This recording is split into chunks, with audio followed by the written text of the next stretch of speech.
I had a really fun masterclass with Steinway about a week ago, and about 400 of you guys showed up, and there were lots of questions from the audience. We couldn't get to all of them, so let's just get straight to it. First question is from Celine Huang, who is asking how to keep the left hand of Opus 2 number 1 by Beethoven clear and light. So in this case, play more on the surface, because as you play more on the surface, you get a much faster sound. So my thought would be to play very quick, close to the surface, kind of shallow, and only emphasize certain notes. So let's take a look.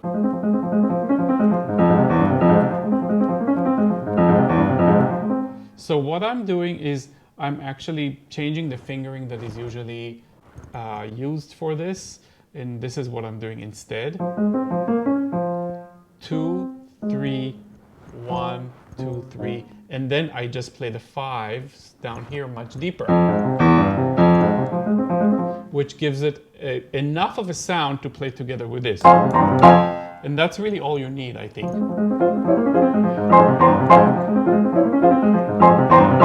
But for me, this fingering is better. So it has to do with fingering and with lightness of touch and quickness that I think comes from that kind of movement.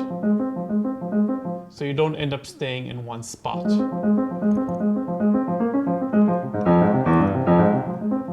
So I hope that answered your question, Celine, and I hope it helped you. So it's a really fun piece, really fun piece. Let's move on to Felicia Zhang, who is asking, which apps do I use to teach online that enable me to write comments? So the app that I use when I'm teaching a student, obviously, would be a Scribble. It's a fantastic app. I've done a video about that, which I'll add at the bottom. Whatever I write in the score appears on the other side. You can upload your scores to it, easily share with a student. It's a lot of fun.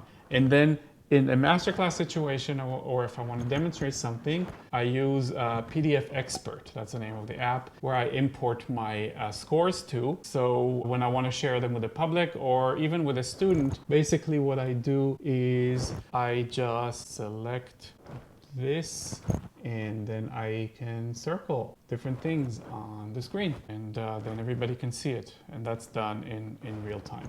So, but this is a great app for many things, to just keep your scores and to add comments and create files for each student, so you can share these files with them so they have access to it as well. So your comments are always in the score. It's really, really cool.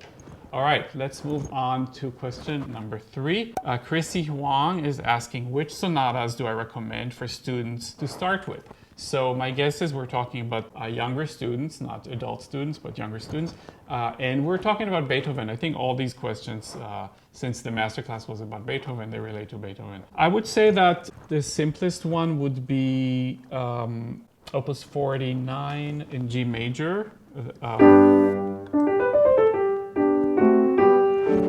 This one, and I would probably focus on the first. It's actually two movement sonatas, so either movement would be a fun first sonata from the Beethoven cycle to start with. Another one, which is a little bit more difficult, would be the Opus 49,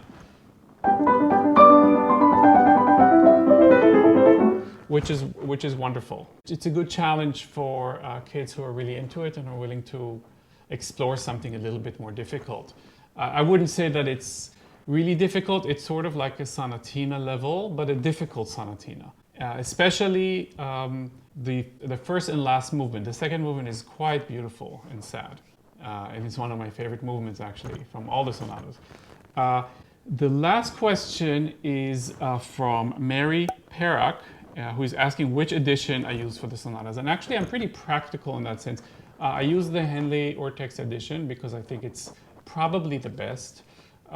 In my humble opinion, and they have an amazing online option for you to purchase the Beethoven cycle and many other scores on their app. So the Henley app is fantastic.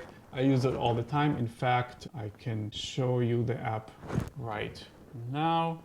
It is, here is the F minor sonata, the last movement. It's incredibly clear, and I can even choose if I want a printed layout or a custom layout. This is the printed, so the score is a little bit more dense, but you can change it to a different layout for students who want a little bit more space. And then if you change the iPad onto this side, you get a giant score, which is a lot of fun. So it has a lot of options. It also has comments that you can turn on and off. You can really get an in-depth look into the score, and of course it is an or-text score, which means that it's true to the original text that Beethoven wrote with minimal editing. So I highly recommend going the Henley app if you have an iPad. That's pretty much it for today. So if you have any other questions relating to Beethoven that I have not covered, I'd love to hear from you guys. I will see you all next Tuesday. Thank you so much. Take care. Bye.